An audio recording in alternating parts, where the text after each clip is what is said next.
Here's one thing I want to bring up too. And again, I'm not sitting here pointing a finger at anybody or anybody that does this, but I don't want this to be a trend that we get caught up on either. We cannot look at outliers. We cannot look at outliers as indicators of the market. And I recently addressed this not too long ago, briefly.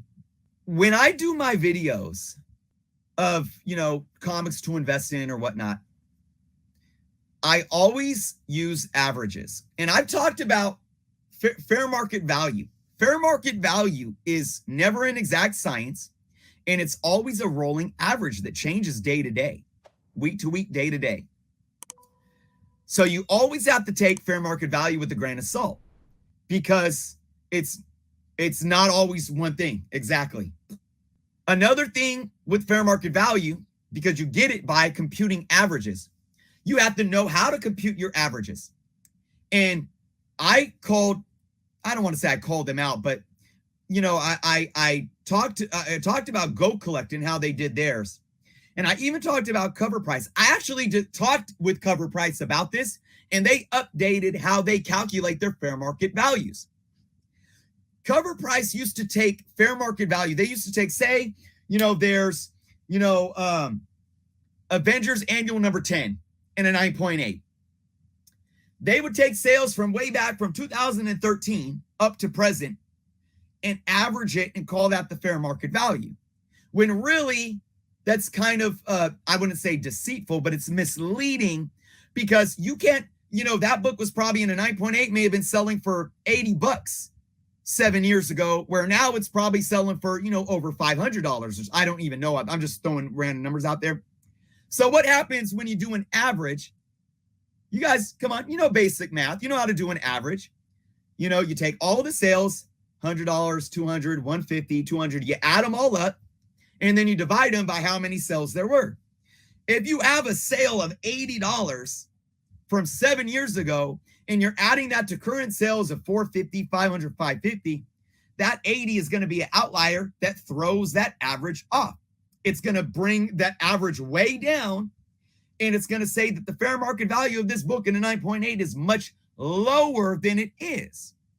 That's why you should understand the market and understand current fair market value.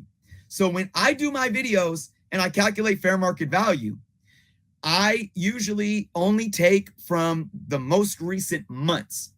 And if there's any change, say like in the middle of a TV show, White Vision shows up, like you can't take a fair market value from before that end credit scene and after and add those all up and try to find a fair market value. You have to have that as a starting point for a current fair market value, right? Anything before then becomes irrelevant to the current fair market value. So all of these things matter. But another thing that matters is outliers. You can't look at a book's health. Let's take Ultimate Fallout 4, for example. And I don't know the exact numbers off the top of my head, but let's just say, for example, it was somewhere around $3,500. I believe it was late this summer, maybe in like July, maybe August, I don't know. Ultimate Fallout 4 hit a record sale of somewhere around $3,500.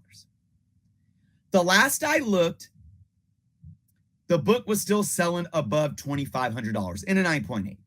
The last I looked. There may have been a low sale of $1,900.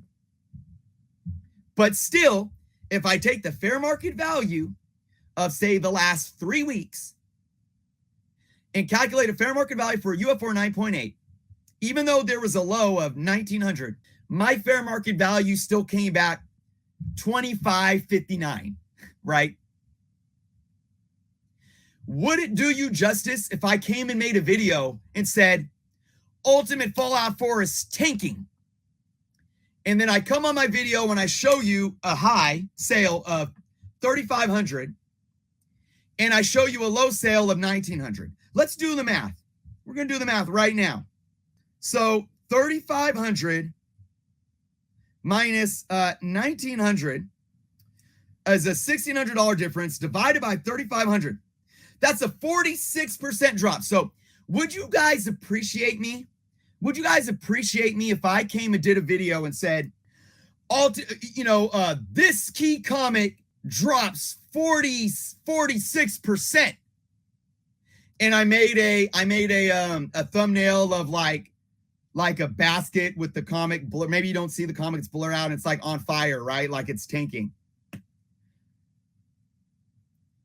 I make this thumbnail of this comic tanking. It's on fire. And I'm like, comic book market's crashing. These keys are dropping 50%. Let's put things in perspective. Even when UF4 was peaked at 3,500, the fair market value for around those few weeks was still more around $3,000. I think when I did the math, it was honestly right below 3,000 at like 2,900. So remember what I said, even with the low of 1,900 in the last few weeks, the fair market value was still sitting at around 2,500. So you have two fair market values, one from the summer during the peak, even though there was a peak, fair market value sat around $2,900. And currently, even though there was a low of 1,900, fair market value still sits around $2,500. Let's do the math when it comes to the fair market values. That's 2,900 minus 2,500. That's a difference of $400 divided by the starting fair market value. That's a 13.7 decrease. 13.7 is much different than 47%. 14% is way different than 47%. And what is this, guys? Perspective. You cannot sit here and say a book is plummeting X amount of percent simply because you're taking the highest of the high whenever it peaked and the lowest of the low currently. You can't do that.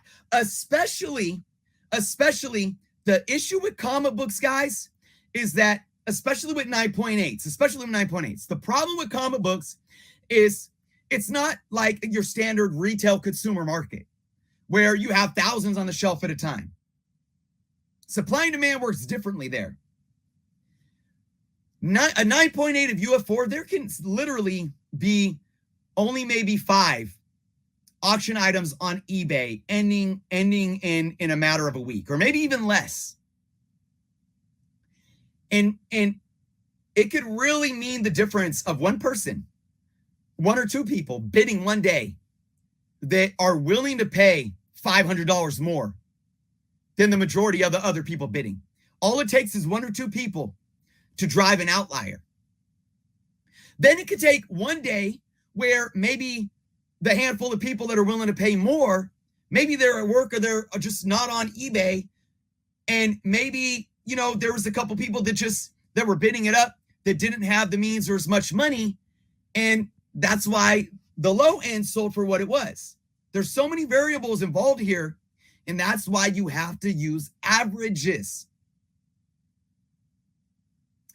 And it's funny because when you do things like this, it sensationalizes the issue and it takes things out of context, because then so many people, and I'm sorry if you guys have been guilty of this, we all have probably at some point, but we, in our culture, in this day and age, we tend to hop on the bandwagon of rhetoric. We regurgitate rhetoric. And social media has a lot to play with that. We often take buzzwords or buzz statements and we almost repeat them and believe them without even thinking about it or doing our own research or et cetera, et cetera.